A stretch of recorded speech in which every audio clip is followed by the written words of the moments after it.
Me parece que todo eso fue un combo que terminó ayudando para que Unión por la Patria hiciera una muy buena elección. Vamos a tener que hacer nuevos tratados de política y de sociología para explicar cómo un ministro con 140% de inflación y 40% de pobreza está a un paso de ser presidente dentro de un mismo gobierno. Yo creo que nadie está dispuesto a romper todo, sino que todos estamos dispuestos en esta etapa difícil de Argentina a hacer lo contrario, que es a construir. Kicillof en las PASO tuvo una diferencia de 3 puntos, pasó a tener una de 20.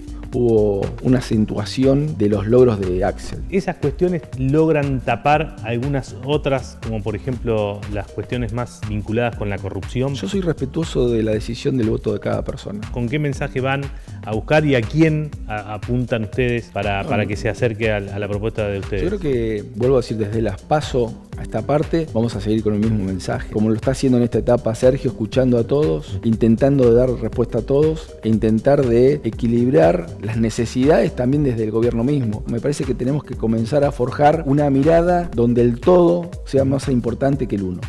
Y creo que ese es el camino.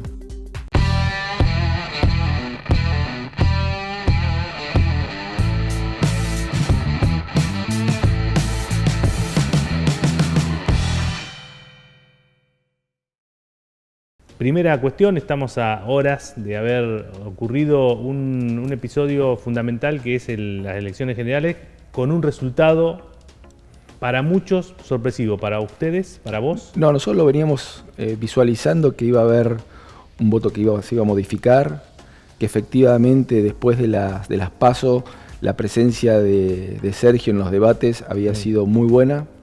Que había marcado realmente, no solamente en los debates, sino también en las acciones que había tomado con relación a la población, mostrando a alguien que estaba dispuesto a tomar decisiones y a llevarlas adelante. Creo que eso hizo que gran parte de la sociedad, o un número razonable de la sociedad, modificara ese voto, ¿no? Creo que también empezó a visualizar en alguien que no confiaban tanto o que algunos votaron tal vez por algo llamativo, algo disruptivo como era Milei. Mantuvieron ahí el voto, no incrementaron, o sea, a pesar de que con muchos más electores, no logró captar ese voto, indudablemente, y por otro lado creo que Patricia Bullrich quedó diluida ante el discurso de Milei en una misma línea, frente a la única mirada, creo yo, de ejecución, de capacidad de poder demostrar que había una intencionalidad de poder gobernar los próximos 4 años como la de Sergio. Me parece que todo eso fue un combo que terminó ayudando para que Unión por la Patria hiciera una muy buena elección. Vamos a tener que hacer nuevos tratados de política y de sociología para explicar cómo un ministro con 140% de inflación y 40% de pobreza está a un paso de ser presidente dentro de un mismo gobierno. Yo creo que no, primero porque siempre nos estamos olvidando de que hay un antes. Y ese antes tuvo que ver con cómo el gobierno recibió en el año 2019 la economía, o sea, había alto nivel de inflación, después tuvimos la pandemia. Un tercio de lo que hay ahora. Después tuvimos la pandemia, en el mundo entero hubo inflación, más que en la Argentina proporcionalmente hablando, ¿no? Estamos hablando de un Estados Unidos que pasó... A ver, Walter, en el mundo entero hubo inflación, proporcionalmente puede haber sido, pero la frenaron también. Todavía no. Sí, te diría que, por ejemplo, en el Reino Unido no, en Estados Unidos te diría que tampoco. Hay muchos lugares de los más desarrollados que no lograron frenar la inflación como debería. Y la verdad que nosotros estamos hablando de inflaciones, digamos, lógicas, razonables, o sea, en menos de un dígito anual. Por supuesto, por eso te digo, tomemos en cuenta el antecedente. Y después tomemos en cuenta lo que pasó entre el año pasado y este año, que tuvo que ver con la cosecha, que es para nosotros muy importante, eso demuestra también el valor del campo, ¿no? Es muy importante con relación a los recursos para el Estado. Eso nos hubiese permitido tener otro tipo de respuesta ante la inflación, por ejemplo. Indudablemente esto nos llevó a otro deterioro de acompañar esa cuestión que tuvo que ver con la pandemia, que tuvo que ver con la guerra y los aumentos de los commodities, y le sumamos la sequía. Pero a pesar de todo eso, hubo alguien que tomó decisiones, se hizo cargo de un momento difícil, fue tomando decisiones, fue escuchando a los distintos sectores, y la verdad que cuando habla vos hablas con parte del empresariado, cuando vos a veces off the record, ¿no? Y vos hablas con los trabajadores y con las pymes, y vos empezás a detectar de que es una persona que escucha, que toma medidas acompañando para intentar de abordar soluciones. Creo que eso es lo que se termina valorizando ante otros discursos que la verdad no proponían nada más que romper todo, y yo creo que nadie está dispuesto a romper todo, sino que todos estamos dispuestos en esta etapa difícil de Argentina a hacer lo contrario, que es a construir. Nosotros por lo menos tenemos esa mirada, de seguir poniendo ladrillo sobre ladrillo para poder construir la mejor Argentina posible. ¿Cómo definís o cómo describirías el fenómeno que llevó a que haya un tipo como Milei que propone romper todo, pero que haya tenido un 30% de adhesión? Bueno, en las PASO y ahora también, o sea, es un tercio, o sea, 1 de cada 3. En este grupo y en este estudio hay 10 personas, bueno, 3 habrían votado a Milei, o sea, esa es la proporción, es altísima. Tiene que ver con lo que vos dijiste anteriormente. Indudablemente hay un efecto negativo en las cosas que pasaron. La pandemia, donde el gobierno decidió, tanto en la provincia como en la nación, o en muchos de nuestros municipios, como era mi caso, cerrar, decirle a la gente que no circulara, etcétera, etcétera, tuvo un desgaste. Que la economía no resurgiera como la gente esperaba, tuvo un desgaste. Ahora, lo cierto es que la economía nunca paró, que la economía siguió fluyendo. Vos lo ves en las rutas, ves que no es que viaja la gente solo por placer, no, está el camión que traslada mercadería, o sea, hay un movimiento de una economía que sigue fluyendo y que sigue tomando un camino correcto a pesar de la inflación. Y después tomamos medidas importantes, vuelvo a decir, el gasoducto Néstor Kirchner fue una medida importante de este gobierno. Entonces, vuelvo a decir, hay gente que está enojada, obviamente, que estaba descreída naturalmente, tal vez con parte del gobierno anterior, que lo había dejado en una situación crítica. De hecho, gran parte del sector productivo estaba endeudado en la época del gobierno anterior, y nosotros que tuvimos esta secuencia de malas, yo diría, algunas de las cuestiones que no dependían de nosotros, como la pandemia o como la sequía, y algunas decisiones por ahí incorrectas que tomamos en el momento apropiado. Pero vuelvo a decir, nosotros logramos no solamente sostener lo nuestro, sino incrementar. Creo que la oposición no logró generar más optimismo, o sea, se quedaron con el enojado y nada más. Y en el cuanto, bueno, otra cuestión sorpresiva también fue la provincia de Buenos Aires. Kicillof en las PASO tuvo una diferencia de 3 puntos, pasó a tener una de 20, digamos. Ahí, ¿cuál habría sido, digamos, así como en este caso una oposición dividida en la provincia, cuál habría sido el factor determinante para semejante repunte o para semejante resultado? Yo creo que en la misma línea que creo que entre las PASO y la general hubo una acentuación de los logros de Axel. Axel sigue siendo un excelente gobernador. Un gobernador muy presente en los 135 municipios. Un gobernador no solamente que ha visitado él los municipios, sino que sus funcionarios han estado de manera permanente. Creo que la valoración con relación a las inversiones en educación, en salud, en obras públicas, en vivienda, por ejemplo, que es algo central, acompañando la producción no solamente a través del Ministerio, sino a través del Banco Provincia.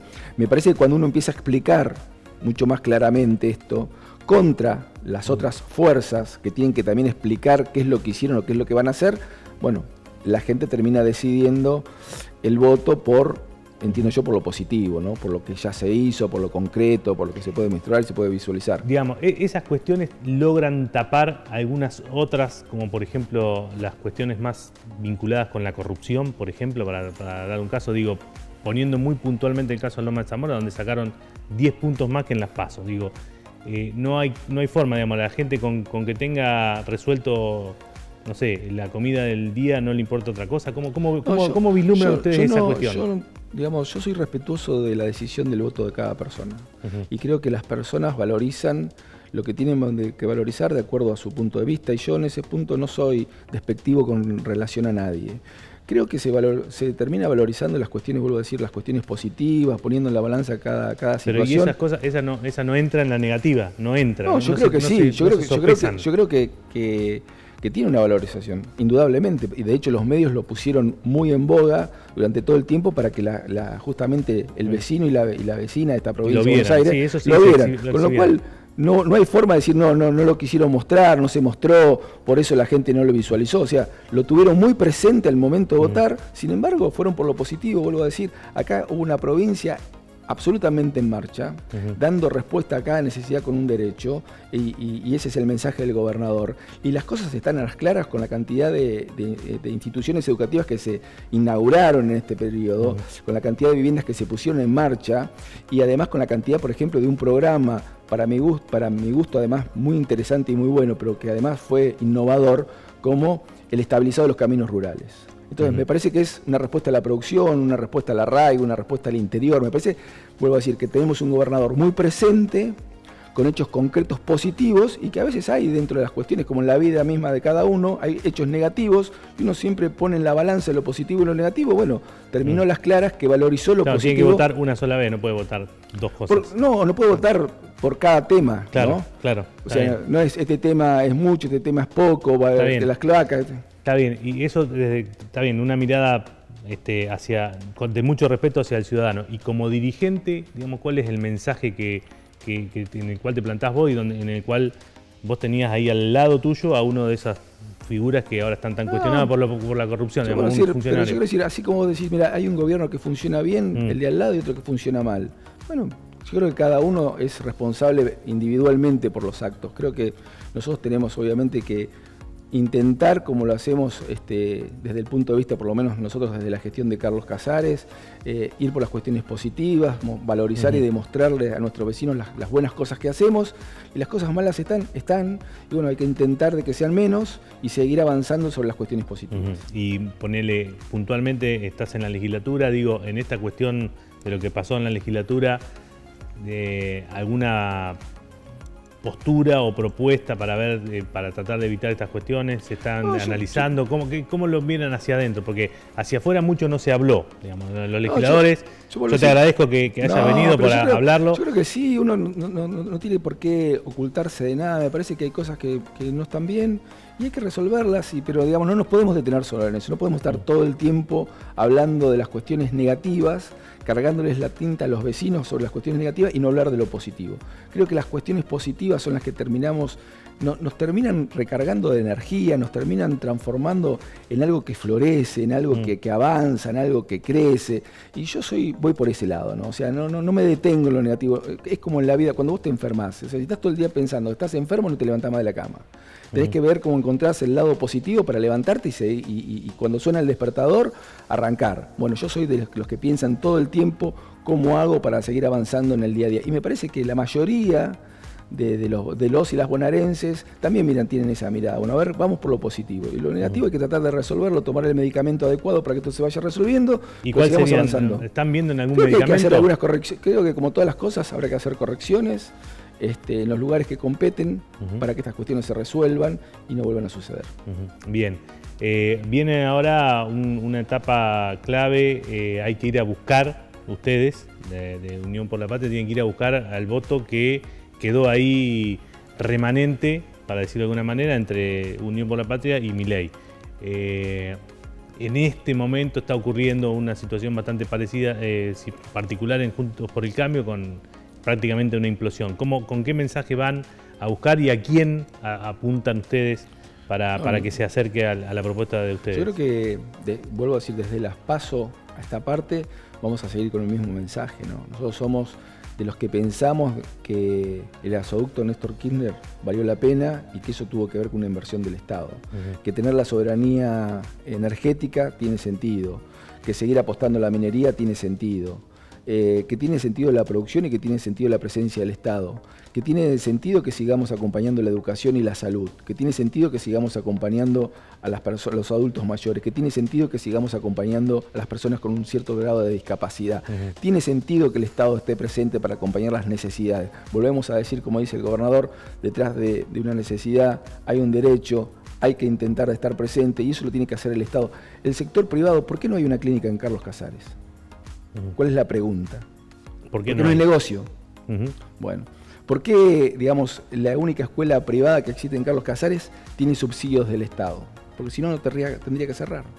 Entonces, la realidad es que tiene un rol el Estado y que hay que valorizarlo. Si no lo valorizamos adecuadamente, la verdad que pareciera que todo está mal, y no está todo mal. La verdad que muchas cosas funcionan bien, y tenemos que valorizar eso, no nos tenemos que detener solamente en lo negativo, que seguramente hay cosas para mejorar. Uno todos los días tiene cosas por mejorar. Quien crea que esto es perfecto, comete el gravísimo error de estar equivocado, ¿no? O sea, todos los días tenemos cosas por mejorar, todos los días tenemos cosas que intentar atravesar yendo hacia adelante, pero yo valoro las cuestiones que el Estado, por ejemplo, Carlos Casares, nosotros cuando llegamos a la gestión había 50% de cloaca, 60% de agua potable. En 12 años llegamos al 100%. Y vamos a llegar posiblemente en los próximos 4 años al 100% de calles asfaltadas, 0 calle de tierra y 100% luz LED. ¿Eso qué tiene que ver? Porque ¿cómo iba a ser en un barrio muy humilde para que llegara ese asfalto o esas cloacas o esos desagües pluviales si no estaba el Estado presente? Bueno, el Estado tiene ese rol. No podemos desacreditar el Estado. No podemos decir, no, todo, el sector privado va a... No, el sector privado tiene un rol importantísimo también en la Argentina. Pero en este país. hay una parte de ese discurso que también vas a tener que reformularlo para poder convencer a un sector que hoy por hoy, digamos, sumado da 50 y pico %, digamos. No, pero habría que ver dentro de, bueno, justamente el radicalismo que vos hablabas, habría que ver cuánto radical considera de que el Estado no tiene que existir. Habría que repensarlo. Inclusive creo que del mismo sector del PRO, habría que ver cuántos realmente consideran que el Estado no tiene, así como lo plantea Milei, ¿no? Porque ahora con quien estamos disputando con Milei. Bueno, por eso. Lo que Milei dice es, ¿no? La famosa motosierra. Nosotros no estamos para nada de acuerdo con la motosierra, y yo creo que gran parte de la sociedad no va a estar de acuerdo con esta cuestión, porque vuelvo a decir, hay que atender a los jubilados, hay que atender a las personas con discapacidad, hay que llegar a las escuelas rurales, hay que intentar que esos chicos tengan la posibilidad de acceder a la educación, hay que seguirle acompañando con material educativo. Me parece que los programas como el de las Netbook es un programa apropiado. Creo que esas cuestiones tienen que ver con un Estado presente, y nosotros tenemos que seguir acompañando las buenas políticas del Estado. ¿Cómo te imaginás o cómo definirías, o cómo sería una definición? No te quiero preguntar porque no sos Sergio Massa, pero habló de un gobierno de unidad nacional. Digamos, de acuerdo con, no sé, por ahí lo han hablado, pero ¿cuál sería el criterio, el concepto? ¿Qué quiere decir eso? No, a ver, la pregunta es naturalmente para Sergio, ¿no? Pero yo me imagino que estamos hablando de un gobierno que esté, como lo está haciendo en esta etapa Sergio, escuchando a todos, intentando dar respuesta a todos, e intentar de equilibrar las necesidades también desde el gobierno mismo. Habrá que ver con quiénes, cómo, de qué forma, eso lo decidirá Sergio en el momento apropiado, pero me parece que es la forma de poder construir la etapa que viene de la Argentina. No estamos bien, tenemos que mejorar, y me parece que para poder mejorar lo tenemos que hacer con el sector agropecuario, lo tenemos que hacer con el sector industrial, lo tenemos que hacer con las pymes, lo tenemos que hacer con los trabajadores, lo tenemos que hacer con los educadores, lo tenemos que hacer con el conjunto de los y las argentinas. Lo tenemos que hacer con todas las provincias, lo tenemos que hacer con todos los municipios, lo tenemos que hacer con los habitantes de esos municipios, lo tenemos que hacer con las instituciones de esos municipios. Y creo que de eso se trata, ¿no? Me parece que tenemos que comenzar a forjar una mirada donde el todo sea más importante que el uno. Y creo que ese es el camino. Bien, ¿eso también podría aplicar para la provincia de Buenos Aires? ¿O como la provincia de Buenos Aires ganó bien, no es necesario tener un gobierno de unidad provincial, digamos? No, yo creo que Axel todo el tiempo intenta de canalizar, de escuchar, de abordar las problemáticas. Obviamente es diferente cada provincia a la mirada de una nación, pero yo creo que el gobernador ha venido haciendo un enorme trabajo en todos los aspectos. Y vuelvo a decir, me parece que eso tiene que ver con la valoración que terminó recibiendo en las elecciones. Si eso no se hubiese logrado trasladar esas buenas políticas, yo creo que hubiese perdido las elecciones, como le pasó a Vidal. O sea, me parece que en ese aspecto la ciudadanía, a pesar que muchos quieran criticar el voto de la gente, yo valoro el voto de la gente. Y lo que digo es, Me parece que hay que respetar el voto democrático. Nosotros, a 40 años del retorno a la democracia, más que nunca tenemos que respetar y valorar el voto de la gente.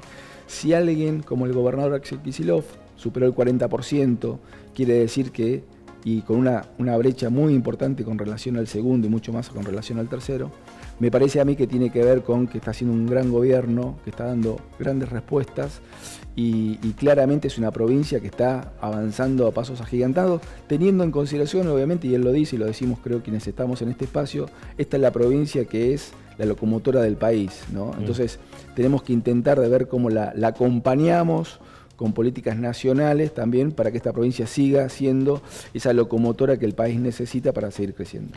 Walter, te llevo un poco al plano más legislativo, que es tu actividad ahora actual. Ahí, después de todo lo que ocurrió en estos últimos 2 o 3 meses, aparecieron algunos proyectos para promover o propiciar una legislatura unicameral en la provincia de Buenos Aires. ¿Vos cuál es la postura que tenés, si es que lo han charlado dentro del bloque? No, justamente nosotros tenemos la semana que viene una reunión de bloque, digamos, va a ser la primera reunión de bloque desde que salió este tema. Seguramente ahí lo vamos a charlar. También vamos a tener muy en cuenta la consideración del gobernador. Para nosotros es muy importante lo que el gobernador considere. Creo que estas cuestiones... Ya se manifestó abierto a debatirlo. A escuchar, ¿no? Y a ¿no? debatirlo. Y nosotros creo que también en ese camino, pero vuelvo a decir también, no es menos cierto que no lo hemos hablado con el gobernador como corresponde, como para yo poder emitir un veredicto con relación a eso. Extraído de tu, digamos, si te tengo que preguntar así, tipo, tiene sus cosas a favor. Creo que el ser una cámara única, así como es un consejo deliberante, le da agilidad a los proyectos y simplifica algunas cuestiones, naturalmente. Creo también lo positivo de la bicameral es la cuestión del contralor, ¿no? Que algo a lo mejor fluye muy rápido de una de las cámaras y después es corregida, se revisa en la otra cámara y después termina seguramente mejorada. Entonces lo que digo es, tanto una como otra tienen sus valores positivos y por eso me parece a mí que requiere, porque creo que no se trata, si uno va a modificar algo, solamente que sea esto. Me parece que si uno va a modificar algo, habría tal vez que hablar algunos otros temas, que no los voy a traer a colación ahora, sobre algunas otras cuestiones que deberíamos modificar si es que vamos a hacer alguna modificación importante. Exactamente. Claro, y también como para cerrar y para también vinculado con este tema, en este año prácticamente no ha habido tarea legislativa de sesiones y demás. ¿A vos cómo te impacta que yo te diga, hola, sí, soy diputado provincial y estuve una sola sesión en todo el año? Digo, que no hiciste nada en todo el año. Sí. Te diría que en ese punto creo que es algo a mejorar. Creo que en los años electorales se debería trabajar, no es que no trabajemos, sino que no sesionamos porque a lo mejor no logramos los consensos para que haya quórum como corresponde. Esa es la razón, no hay otra razón. Y tal vez tiene que ver con no ponernos de acuerdo en algunos temas. Pero yo creo que es necesario... Pero no se podría establecer algún tipo de mecanismo, digamos, algo como... ¿Es obligatorio? Bueno, los consejos deliberantes tienen sesiones ordinarias casi, quincenal o semanal, según algunos quincenal, distritos. Casi todos. Sí. ¿No podría ser algo así? Digo, obligatorio, vengan y presenten, aunque sean dos, podría ser. Lo que pasa es que el tema ahí tiene que ver con lo que te vuelvo a decir, con el tema de los quórum, ¿no? Es lograrlo. A veces en los consejos deliberantes es un poco más fácil, más simple. Uno lo ve por los municipios. Y a veces en las cámaras es un poco más complejo, porque obviamente los temas que se abordan son más complejos, tienen que ver con temas que abarcan a cuestiones más centrales, como puede ser la justicia.